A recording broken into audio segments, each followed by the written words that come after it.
அது நிக்காது. எல்லாரும் என்ன சொல்றாங்கன்னா அப்படி இருக்கணும்.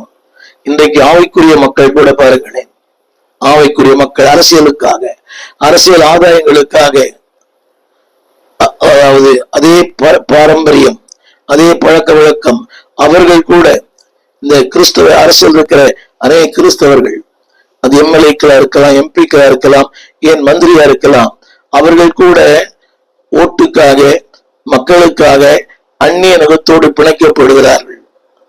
அந்த வழிபாடு, அந்த ஸ்டைல், அந்த பாரம்பரியங்கள், அந்த பரிவட்டங்கள், இது உங்களுக்கு துக்கமா இருக்கலாம். You cannot get more.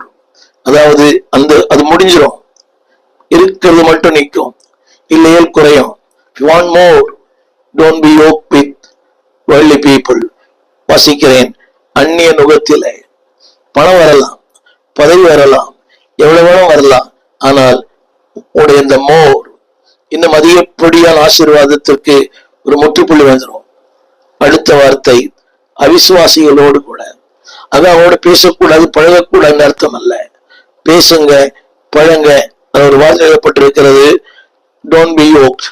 அதுல பின்னி விடாதிருங்கள், நலம் விசாரியுங்கள், அன்பு பாராட்டுங்கள், உதவி செய்யுங்கள், ஆனால் பின்னி பிணைந்து விடாதிருங்கள். இது துக்கமான ஒன்று.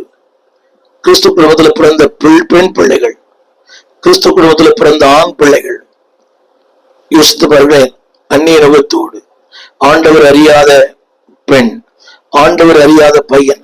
ஆனால் திருமணமாகும் போது எந்த பையனும் சொல்லுவான், நான் மனம் மாறுவேன், சபைக்கு வருவேன், ஆலயத்துக்கு வருவேன், நீ உன்னை பின்பற்றுவேன். அது அந்த நிமிடங்கள். போலியான வாக்கு தத்தங்கள், அரசியல்வாதிகளை போல போலியான வாக்கு தத்தங்கள் நிற்பதில்லை. எத்தனையோ பெண்கள் கடைபிடிக்கிறார்கள். அன்றைய அவர் சொன்னார், நான் மதம் மாறுவேன், பெயர் மாற்றுவேன், சபைக்கு வருவேன். ஆனா இன்னைக்கு அப்படி இல்லை அவர். அதே போல பெண்ணும் தெய்வத்தை பின்பற்றுவேன், அந்த ரூத்தை போல, உன் தேவன் என் தேவன், உன் ஜனம் என் ஜனம், நீ போகும் இடத்து நான் போவேன், நீ தங்கும் இடத்தில் தங்குவேன். அந்த ஒரு மாசத்துக்கு தான். அதுக்கப்புறம் பழைய குருடி கதவை திரடி அவருடைய சுயரூபத்தை வெளிப்படுத்துகிறார்கள். You cannot get more. If you want more, don't be yoked. அந்நிய நுகத்திலே பிணைக்கப்படாதிருங்கள், அநீதிக்கு துணை போகாதிருங்கள், இருளோடு கூட ஒப்புரவாகாதிருங்கள், பேலியாளரோடு இசைந்திருக்காதிருங்கள், அவிசுவாசியோடு பங்கேற்காதீர்கள், தேவனுடைய ஆலயத்திற்கும் விக்கிரங்களுக்கும் சம்பந்தப்படுத்திக் கொள்ளாதீர்கள்.